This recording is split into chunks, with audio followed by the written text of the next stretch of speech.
Welcome to Lost and Founder, a podcast about the life and times of a real founder going through their daily struggles and triumphs. If you're thinking of starting a business, or maybe you're already on your startup journey, it can sometimes feel like a lonely and challenging life to lead. It's not all parties and private jets. In fact, it's almost never about that, other than for a tiny, select few, lottery-winning odds success stories. For most founders, success is not here yet. It's on the horizon.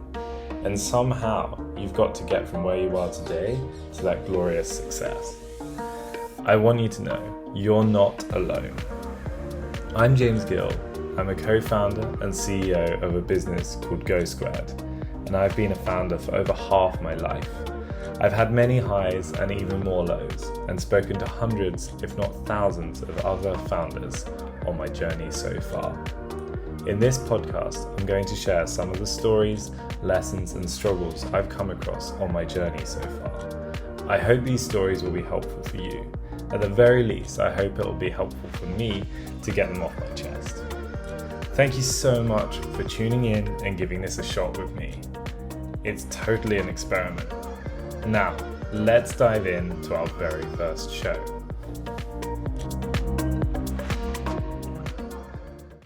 Earlier today, I came across a podcast that I am shocked I hadn't actually listened to before. It's called Diary of a CEO with a very smart chap called Stephen Bartlett. And he's also a UK-based entrepreneur, CEO, founder. And I started listening to the first episode of his podcast back well over 2 years ago, I think. And it really inspired me just to think, well, hang on a minute. I've had a lot of time in this world, and I feel like I should start maybe sharing some of the stuff that's been going on for me and for the company that I run, Go Squared.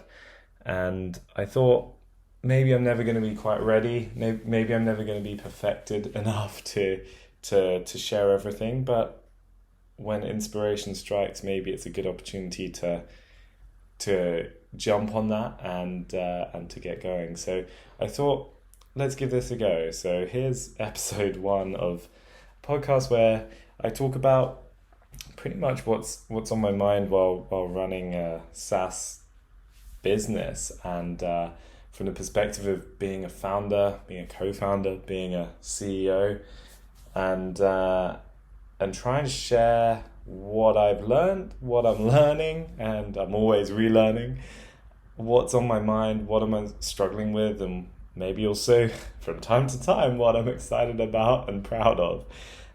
So I thought maybe a good starting place, first episode of this, would be to talk about what's on my mind right now. And we're just about to kick off a new month, a new quarter, and that's always a daunting time for anyone who is sort of in a company where everyone's looking to you for some answers and for some guidance. And I find when we have times like this, often at the start of the year, start of the quarter, everyone's looking to me for answers, and it's one of those times where it's easy to panic, it's easy to feel overwhelmed, but that's part of the job of being a leader in a company. You have to hit the ground running, you have to lead with confidence, and you have to have a plan, and a plan that may not be perfect is still better than no plan.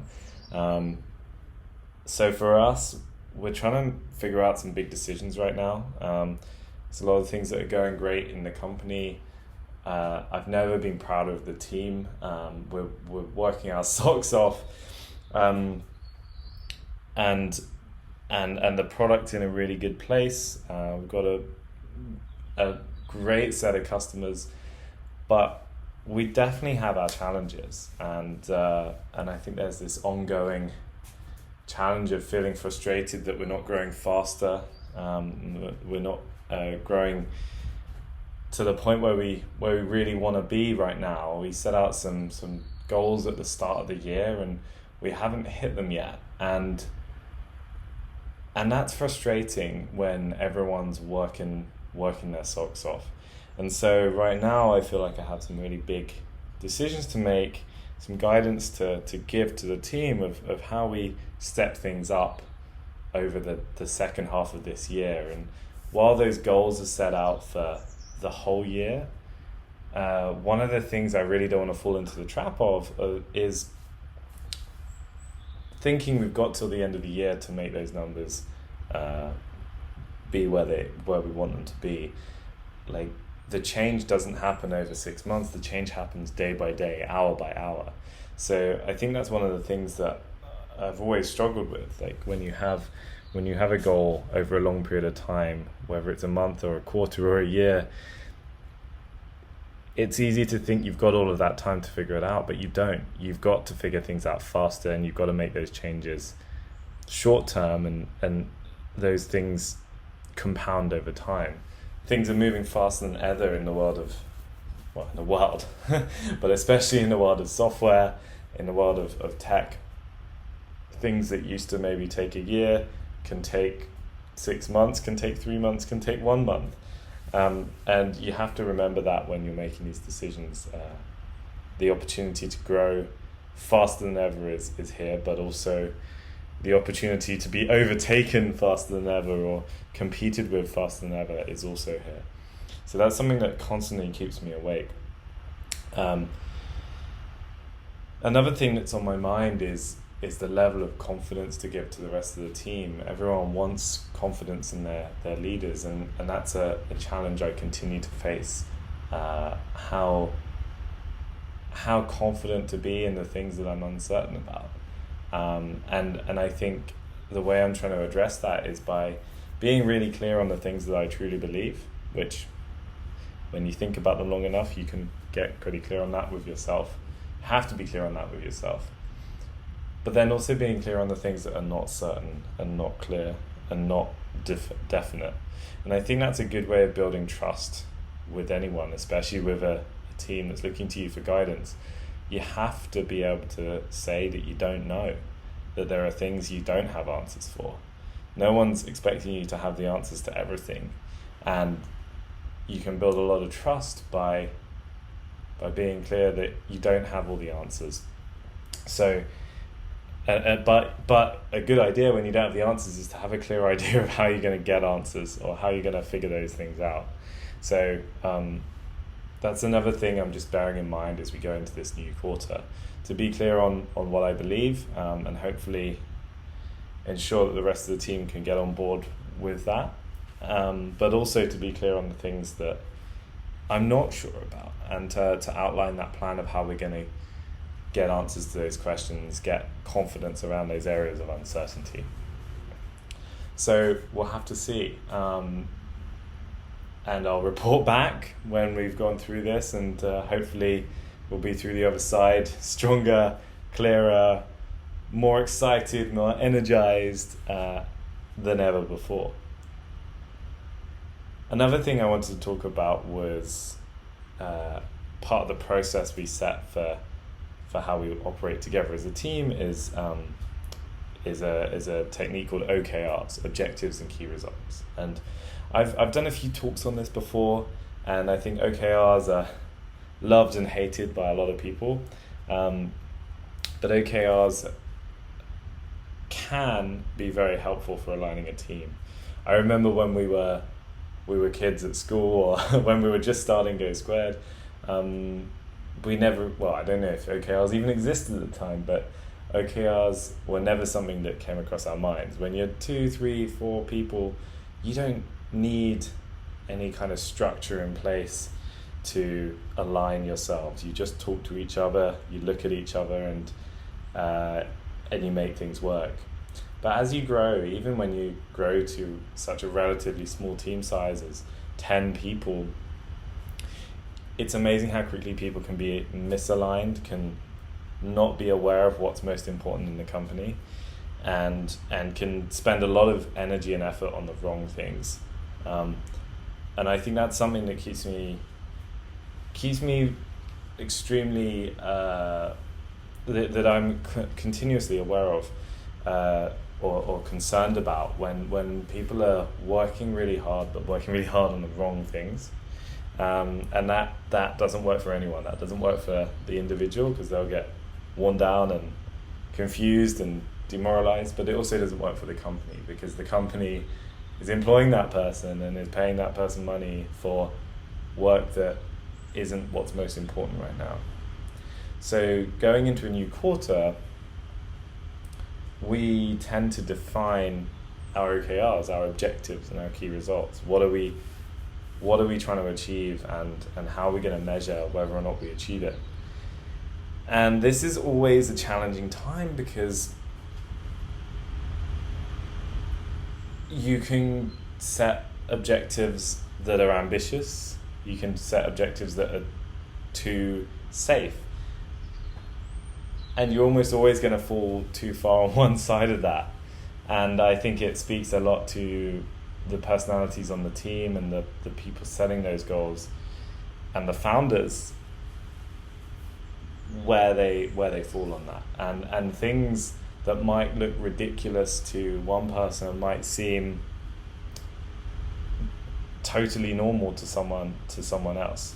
And so part of objective setting and goal setting that I'm still trying to get my head around is how to be as ambitious as I believe we can be, but also to ensure that ambition doesn't cause everyone to lose faith if you're not hitting those numbers, and doesn't demoralize people if we're not living up to those goals.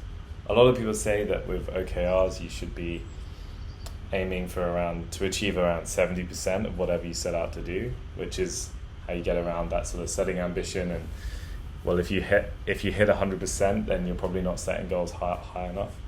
But that's something that you only figure out after doing this a few times and going around, and you don't figure out on your first rodeo, as some might say.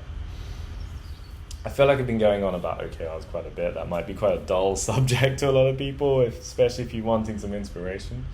And perhaps the best way to inspire is to just say that after 15 years, I'm still feeling excitement and motivation every single day of running this business. It's incredibly tough, and there are some days where you wake up and you question why you're doing it. You question if you can succeed. I would argue even today was one of those days for me.